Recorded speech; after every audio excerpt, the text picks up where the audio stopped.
आज के लेक्चर में हम स्टूडेंट्स पढ़ेंगे HTML के अंदर ग्राफिक्स और टेबल्स को कैसे बनाया जाता है। ग्राफिक्स यानी कि इमेजेस, कोई एनिमेशंस, ये सब हम HTML में डाल सकते हैं। तो आइए सबसे पहले टॉपिक को शुरू करते हैं और सबसे पहले पढ़ते हैं कि ग्राफिक्स को कैसे ऐड करते हैं। HTML allows to place static and animated image, यानी कि दोनों तरीके की इमेजेस को ये अलाउ करता है। कुछ एनिमेटेड होती है जिसे हम GIF बोलते हैं, कुछ स्टैटिक होती है जिसे हम JPG या JPEG बोलते हैं। ठीक है, ये दोनों टैग एक्सटेंशंस जो हैं हमारा HTML अलाउ करता है। इनके अलावा कोई भी ग्राफिक्स के होंगे तो वो HTML अलाउ नहीं करेगा, उसके लिए फिर हम जावास्क्रिप्ट वगैरह यूज करेंगे। अच्छा, इसका जो बेसिक टैग होता है इमेज को ऐड करने के लिए वो है IMG। IMG मीन्स इमेज, ठीक है, और ये क्लोजिंग और स्टार्टिंग टैग के बीच में आता है। इसके अंदर सोर्स लिखना पड़ता है। सोर्स क्या होता है? SRC। अभी हम इसको यूज करके बताएंगे कैसे करना है प्रोग्राम में। और ये कुछ एट्रीब्यूट्स होते हैं, align, border. Align means alignment. Alignment इसकी जो है बेसिकली 6 डायरेक्शंस होते हैं, top, middle, bottom, left, right, centre. ये तो टेक्स्ट के अराउंड है और ये फोटो के स्क्रीन के अराउंड है। जो लास्ट के 3 हैं, लेफ्ट, राइट, सेंटर, ये स्क्रीन के अराउंड है। और टॉप, मिडिल और बॉटम जो है, टॉप, मिडिल और बॉटम जो है वो टेक्स्ट के अराउंड है। क्या होता है इसके बारे में समझेंगे अभी। नेक्स्ट है बॉर्डर। किसी की बॉर्डर देनी हो तो उसके अराउंड बॉर्डर डालनी है किसी भी इमेज के, ठीक है, तो हम बॉर्डर का यूज करेंगे। विड्थ, इमेज की विड्थ कितनी रखनी है, उसकी हाइट कितनी रखनी है। H स्पेस और V स्पेस, हॉरिजॉन्टल स्पेस यानी कि इमेज के लेफ्ट साइड में और राइट साइड में कितना स्पेस हो तो H स्पेस यूज करेंगे। V स्पेस यानी कि वर्टिकल स्पेस, टॉप में और बॉटम में कितना स्पेस रखना है वो यूज करेंगे। और ALT अल्टरनेट टेक्स्ट। मान लो किसी कारणवश आपकी इमेज स्क्रीन पर नहीं आ पा रही है तो उसकी अल्टरनेटिव क्या टेक्स्ट आएगा, उसका सब्स्टिट्यूट टेक्स्ट क्या होगा वो लिख के आता है यहाँ पे। यानी कई बार क्या होता है कि इंटरनेट की स्पीड इतनी स्लो होती है कि हमारी वेबसाइट नहीं खुल पा रही होती, या खुल जाती है अगर वेबसाइट तो इमेज डाउनलोड नहीं हो पाती वहां पर, तो इमेज की जगह क्या टेक्स्ट लिखा हुआ आएगा उसकी जगह पर ये होता है ALT। तो इसको अब यूज करके देखते हैं प्रोग्राम में किस तरीके से इसको यूज करते हैं। आइए, हमने यहाँ पर एक नोटपैड की फाइल बनाई हुई है, इसके अंदर कुछ पैराग्राफ डाले हुए हैं। इन पैराग्राफ्स को हमने स्क्रीन पर प्रिंट किया तो यहाँ पर कुछ इस तरीके से दिखाई दे रहे हैं ये सारे पैराग्राफ। इसमें कोई इमेज नहीं है। अब हम इसके अंदर इमेज डालने वाले हैं। इमेज डालने के लिए हम देख लेते हैं जिस फोल्डर में ये फाइल है उसमें कौन कौन सी इमेजेस पड़ी हैं। यहाँ पे एक लोगो पड़ा है, ये इमेजेस हमारी फाइल है, लोगो पड़े हैं 2। ये 2 इमेजेस हैं, इन इमेजेस को हमें यूज करना है। हम कैसे यूज करते हैं देखो, हमने यहाँ पर क्या करा, इस पैराग्राफ के बाद में हम इमेजेस का यूज कर रहे हैं। मैंने यहाँ पे लिखा IMG, मैं यहाँ पे कैपिटल का यूज कर रहा हूँ, कैपिटल लेटर का, जिससे इजी रहे आपको दिखाई दे। IMG SRC। SRC का मतलब होता है सोर्स। सोर्स में हमें फाइल का पाथ देना है कि किस पाथ में हमारी फाइल है, हमारी जो फाइल है वो कौन से पाथ में है। तो इसी सेम फोल्डर में है तो हमें क्या लिखना पड़ेगा, सिर्फ logo.jpg इतना लिख दो बस। अभी इतना ही काम करते हैं हम, कोई एट्रीब्यूट यूज नहीं कर रहे हैं, सिर्फ हमने SRC देकर इस फाइल को यूज कर लिया, ठीक है।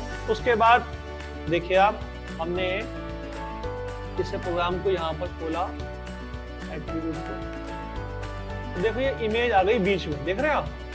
अब ये यहाँ पे इमेज आ गई, ये लेफ्ट अलाइन है, राइट अलाइन है, आपको दिख रहा है सब चीजें, लेकिन टेक्स्ट ऊपर चला गया, नीचे चला गया, हमने अपने आप किया।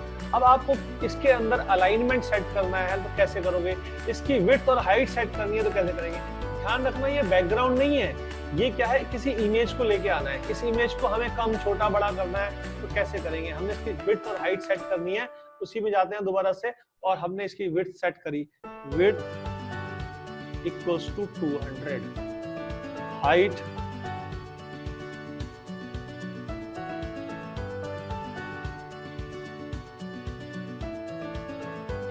अब इस तरीके से हमने किया। अब इसको देखिए यहाँ पे करके,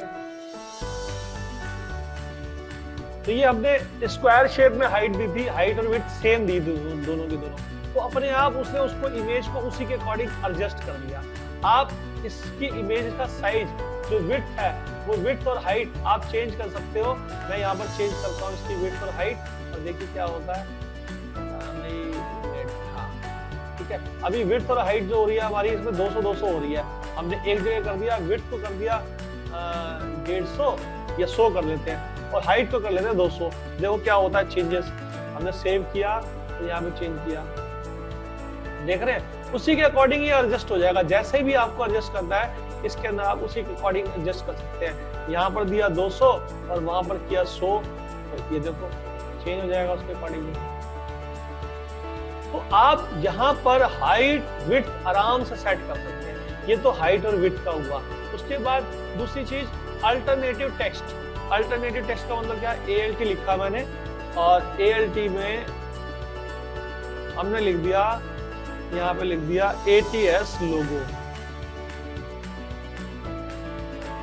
लोगो, ठीक है, इतना लिख दिया।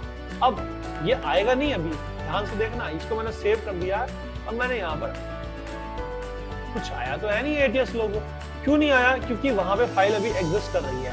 इस फाइल को मैं यहाँ से हटा देता हूँ, लोगो वाली फाइल यहाँ से हटा देता हूँ, किसी और प्लेस पे रख देता हूँ, तो देखो ये फाइल आ जाएगी। मैंने यहाँ से उठाई और डेस्कटॉप पे रख दी, यानी कि यहाँ से डिलीट कर देता, हट गई यहाँ से फाइल। अब दोबारा से इसको हम रिफ्रेश करते हैं, तो देखिए यहाँ से वो फाइल तो हट गई, क्योंकि फाइल मिली नहीं उसको, किसी वजह से किसी कारण से वो फाइल नहीं मिल पाई, इमेज फाइल। तो यहाँ पर क्या लिखा हुआ है, अल्टरनेटिव टेक्स्ट लिखा हुआ है, ATS लोगो। ये हमने क्योंकि अल्टरनेटिव टेक्स्ट यहाँ पे लिख रखा था ALT के बीच। तो ALT क्या है, अल्टरनेटिव टेक्स्ट है। जो भी हम यहाँ पे लिखेंगे वही फाइल, वही वहां पर मैटर लिखा हुआ है। तो कई बार ऐसा होता है कि सर्वर की स्पीड के कारण या कंप्यूटर की स्पीड के कारण या इंटरनेट की स्पीड के कारण हमारी इमेज डायरेक्टली वेबसाइट पे ओपन नहीं हो पाती। तो जब तक ओपन नहीं हो पाएगी तब तक क्या टेक्स्ट लिखकर आना है, उसे ही हम अल्टरनेटिव टेक्स्ट बोलते हैं। इसके बाद क्या कोड था, अल्टरनेटिव टेक्स्ट कर लिया आपने, ये कर लिया। बॉर्डर देखते हैं हम, ठीक है, बॉर्डर का यूज करते हैं। हमने यहाँ पे लिखा बॉर्डर इक्वल्स टू 2 लिख दिया, ठीक है, और सेव कर दिया। अब देखते हैं इसके अंदर क्या चेंजेस होंगे। ये बॉर्डर आ गई, यहाँ पे अपने आप बॉर्डर आ गई। अभी जबकि इमेज नहीं आ रही है, इमेज ले आते हैं हम वापस। इमेज बाहर हमने डेस्कटॉप पे कॉपी कर रखी थी, इमेज को हम ले आते हैं। इमेज कहाँ से आएगी, ये रही इमेज। इसको उठाया HTML वाले फोल्डर में डाल दिया। अब देखेंगे, इसको रिफ्रेश करेंगे, इमेज वापस आ जाएगी। इमेज भी वापस आ गई और उसमें बॉर्डर भी आपको दिखाई दे रही है, जो स्पेशली हमने बॉर्डर दी है। तो इसको आप अपने आप कर सकते हैं। अब उसके बाद क्या था, अलाइनमेंट है इसके अंदर। अलाइनमेंट कहाँ करना है आपको, टॉप बॉटम लेफ्ट राइट।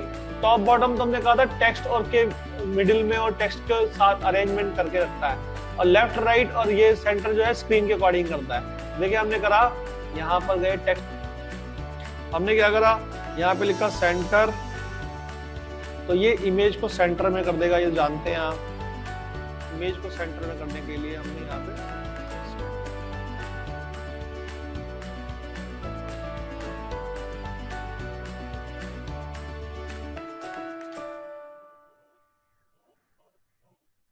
बिल्कुल सेंटर में आ गई इमेज। तो ये सेंटर करना होगा तो ऐसे भी कर सकते हैं, इसके अंदर टेक्स्ट लिख देते हैं, उसके साथ साथ सेंटर के साथ साथ एक टेक्स्ट लिख देते हैं। हमारे का टेक्स्ट ATS लोगो, ये टेक्स्ट लिखा,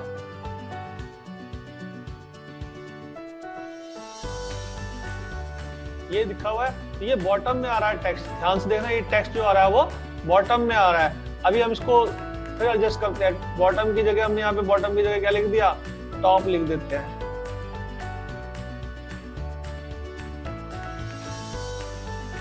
अब टॉप में आ गया, ये लोगो वाला टैग था वो लिखा हुआ कहाँ आया, टॉप में लिखा आया। ऐसे ही हम इसके अंदर राइट अलाइन कर देते हैं, तो ये राइट में आ जाएगा, ये राइट में आ गया photo. Alignment equals to right, photograph जो है वो हमारा राइट में पहुंच गया, उसके बीच में सेंटर के होने के बावजूद भी राइट में पहुंच गया। तो ये बेसिकली इसके अंदर अलाइनमेंट के कुछ टेक्स्ट हैं, ये आप यूज करके देखेंगे। हॉरिजॉन्टल स्पेस और वर्टिकल स्पेस ये बहुत कम यूज करते हैं इसे हम, लेकिन आप फिर भी इसे करके देखना कि हॉरिजॉन्टल स्पेस और वर्टिकल स्पेस कैसे काम करता है। इसे आप करके देखना, क्योंकि ये कितना स्पेस हॉरिजॉन्टली लेगा लेफ्ट और राइट में वही है, और वर्टिकली कितना लेगा ऊपर से नीचे तक। जैसे कि यहाँ पर ये टेक्स्ट जो है ऊपर से देख रहे हो कितना बचाया हुआ और नीचे से कितना है, तो अगर हम वर्टिकल स्पेस में डाल देंगे तो ये ऊपर नीचे थोड़ा सा टेक्स्ट बना के चलेगा। हमने यहाँ पे लिखा V स्पेस इक्वल्स टू 20, ठीक है। अब देखते हैं इसको करके,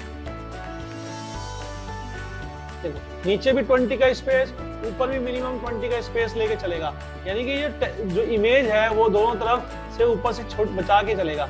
ऐसे इधर से भी अगर बचाना हो तो हम इसमें भी यही कर सकते हैं, हॉरिजॉन्टल स्पेस की जगह हॉरिजॉन्टल स्पेस डाल देते हैं, h स्पेस इक्वल्स टू 20, ठीक है। और इसका अलाइनमेंट टॉप ही रखते हैं, टॉप।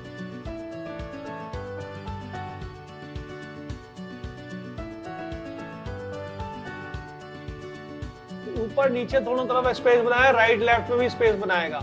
अगर हमें वहां पे राइट में रखेंगे तो राइट में स्पेस बना के चलेगा दोनों तरफ। देखो इस लोगो को इसके साथ अटैच नहीं कर रखा, 20 का स्पेस दिया हुआ है, इसने 20 स्पेस दिया, ठीक है। तो ये चीज था अलाइनमेंट के साथ। अब आप इसके इमेज को बारे में सीख गए हो कि इमेज को कैसे करना है, उसकी बॉर्डर कैसे रखनी है, किस तरीके से वर्कआउट करना है, इमेज को आप साइज बढ़ाना छोटा करना, ये सब चीजें आप सीख गए हो। आ जाओ नेक्स्ट टॉपिक पे। नेक्स्ट टॉपिक है एडिंग द टेबल्स।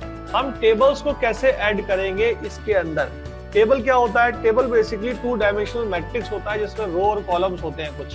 कुछ रो और कॉलम्स, कई बार बुक्स में देखा होगा, कई टेबल्स बनी बनाई मिलती है, कई उसमें बना हुआ मिलता है, क्या कहते हैं, डेटा होता है कुछ ऐसा जिसमें नेम है, फोन नंबर है, इस तरीके के डेटा बने हुए मिलते हैं।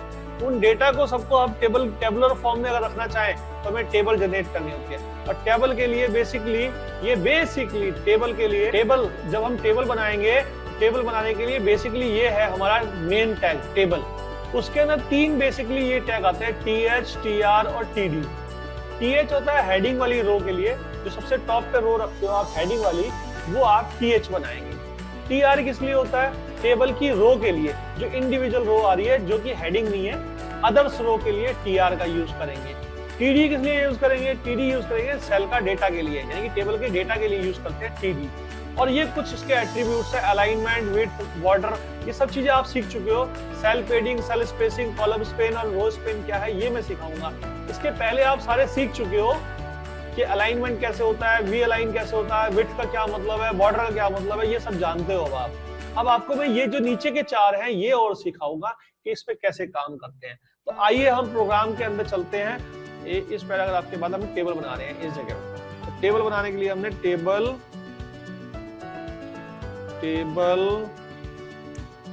और क्लोजिंग वाली टेबल ले लिया। अब इस टेबल के अंदर हमें क्या क्या चीजें बनानी है वो देखिए ध्यान से। सबसे पहले बनाई जाती है हेडिंग। टेबल की हेडिंग क्या है, फिर उसके बाद बनाई जाएंगी टेबल की रोज क्या क्या है, फिर उसके बाद बनाई जाएगी टेबल का डेटा कौन कौन सा है। तो मैं इस सब के अंदर एक ही एग्जांपल में सब चीज समझाने की कोशिश करूंगा जिससे आप सब चीजें समझ जाएं आसानी से, ठीक है। तो देखिए क्या करता हूं मैं। सबसे पहले टेबल बना दिया, इसके अंदर अब हम क्या कर रहे हैं, सबसे पहले करा TH और TH क्या होती है, टेबल की हेडिंग। क्लोजिंग लगाया, ठीक है। इस TH के अंदर TH कौन कौन से हैं? सबसे पहले हमने लिया नेम, दूसरा लिया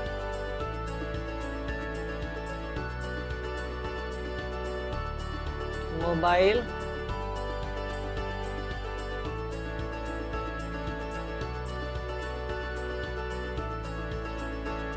उसके बाद इसके अंदर हमने करा रो बनाएंगे हम, TR को क्लोज कर दो। पहला नेम क्या रखना है? पहला नेम रखते हैं राहुल प्रजापति जो लेट आया है, ठीक है। इसके अंदर ये जो बनेगा ये बनेगा TD डेटा।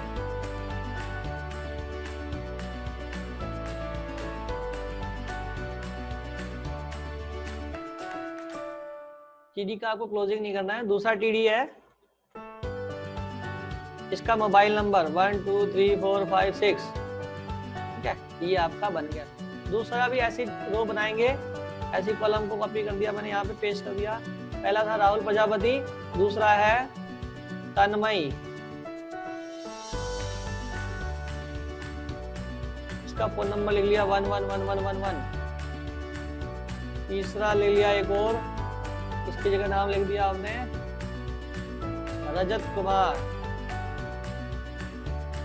इसका फोन नंबर लिख लिया हमने 667667, ये नंबर लिख लिया। और अब इसको टेबल को क्लोज कर दिया यहाँ पे। अब देखिए कैसे काम कर रहा है ये, हम इसको खोल के देखते हैं। इसके अंदर हमने इसको अपडेट किया, ये देखिए टेबल्स बन के आ गई। पहला नाम, मोबाइल नंबर, राहुल, तन्मय, रजत कुमार, ये टेबल बन के आई है। लेकिन आपको दिखाई नहीं दे रही है टेबल की जो बॉर्डर दिखाई नहीं दे रही है, क्योंकि हमने बॉर्डर दी नहीं है, सिर्फ टेबल ऐसी बनाई है। अब हम बॉर्डर भी देंगे इसके अंदर, किस तरीके से बनाना है। लेकिन ये हेडिंग वाली जो था TH जो था वो हेडिंग की फॉर्म में ही आई है। अब देखते हैं हम इसके अंदर बॉर्डर देके देखते हैं। जहां पे हमने टेबल शुरू किया था बॉर्डर यहीं पे आएगी, बॉर्डर इज इक्वल्स टू 1 दे दिया, बस इतना काम कर देते हैं।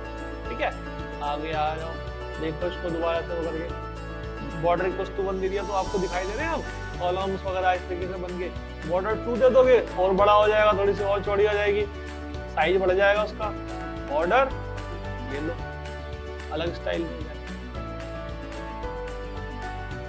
अब ये बॉर्डर, ये जो टेबल आ रही है ये यहाँ पे आ रही है, इसको सेंटर में लाने के लिए क्या करना पड़ेगा? आप जानते हैं सेंटर का टैग होता है हमारे पास, सेंटर टैग यूज कर लो, बिल्कुल सेंटर में ले आएंगे।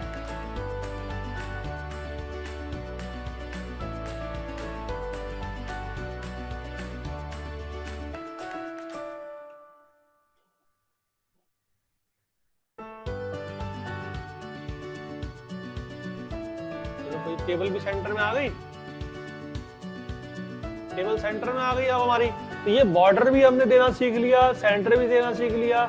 इसकी विड्थ और हाइट अगर आपको बढ़ानी है तो वो भी बढ़ा सकते हो, और जो डेटा है वो सेंटर में लेके आना है तो वो कैसे लेके आना है वो भी देखो आप।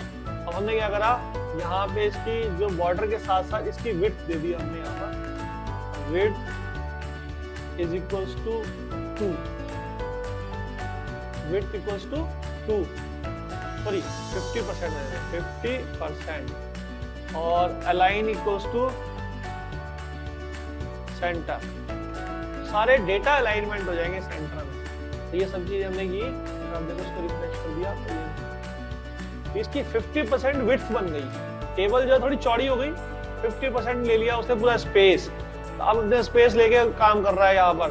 यहाँ देखो, यहाँ पे टेबल का जो हमने दिया हुआ है क्राइटेरिया, उस टेबल के अंदर हमने यहाँ पर क्राइटेरिया दिया है कि विड्थ दिया हमने 50%, तो यहाँ पर 50% ले लिया उसने पूरा स्पेस। अलाइनमेंट दिया सेंटर, तो अलाइनमेंट सेंटर में ही रहेगा। इसके डेटा भी अलाइन हो सकते हैं सेंटर में, वो डेटा अलाइन नहीं हुए इसके क्यों नहीं? जब हर एक टेबल के जो रो होती है उसको जो सेंटर में करना हो, तो हर एक टेबल की रो के अंदर ही आपको अलाइनमेंट लिखना पड़ेगा, हर एक रो के अंदर। हमने हर एक रो के अंदर अलाइनमेंट जो है दिया।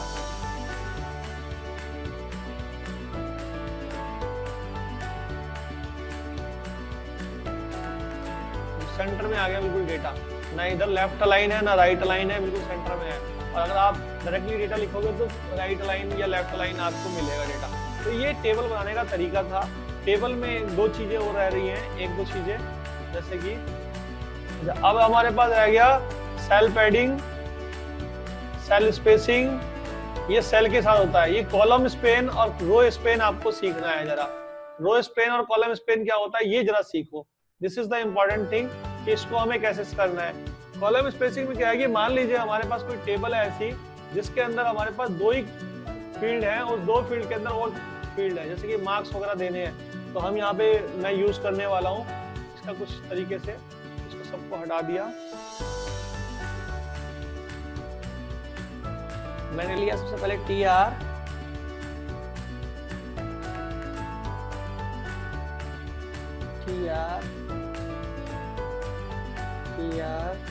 इसके अंदर हमने यूज किया TH, रो स्पैन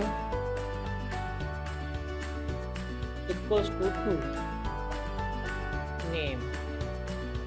इस पे हमने रो स्पैन दिया। दूसरी जो दूसरी हेडिंग है TH, उसके अंदर हमने कॉलम स्पैन दिया, कॉलम स्पैन। अभी इसको समझ में आ जाएगा वो किसका क्या मतलब है। ठीक है, मार्क्स, इसके अंदर दिया हमने मार्क्स। ठीक है, उसके बाद हमने दिया TR, ये दोबारा कॉपी कर दिया और यहाँ पे हमने TH के अंदर लिख दिया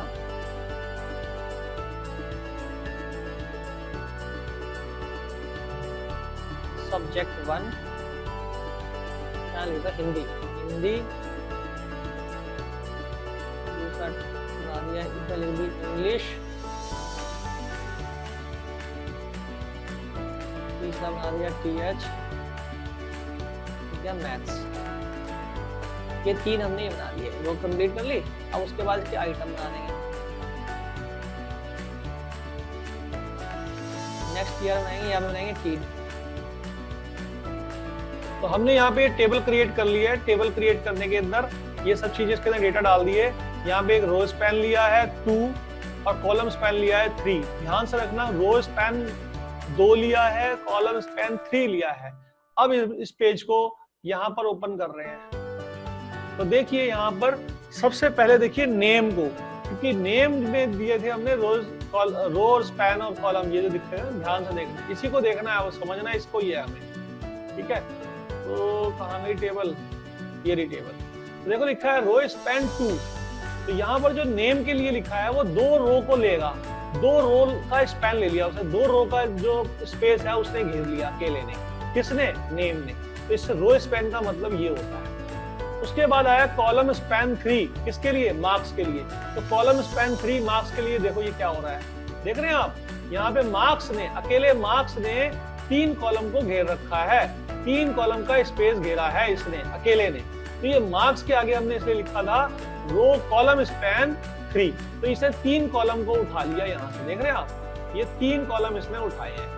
यही रो स्पैन और कॉलम स्पैन का मतलब है। जब भी आप कभी भी रो को, कॉलम को किस तरीके से अगर बढ़ाना चाहें, घटाना चाहें, किसी कॉलम को, किसी सेल को बड़ा करना चाहें, छोटा करना चाहें, मर्ज करना चाहें सेल को, तो इस तरीके से सेल को मर्ज करते हैं। तो देखिए नाम आ गए, हमने यहाँ पर 3 लोगों के नाम डाले थे, एक था नेहा का, एक था राजेश कुमार का, एक था रवि कुमार का। ये 3 नाम हमने डाले हैं, इन तीनों का डेटा हमारे पास आ गया। तो एक्चुअली जो कॉलम है, जो टोटल डेटा है, वो 4 डेटा है। देखो, पहला नेम का, दूसरा हिंदी के मार्क्स, तीसरा इंग्लिश के मार्क्स, चौथा, तो ये 4 चीजें हैं। लेकिन पहला वाला जो नेम है उसने 2 रो को एक साथ पकड़ लिया, एक साथ उसने एब्जॉर्ब कर लिया।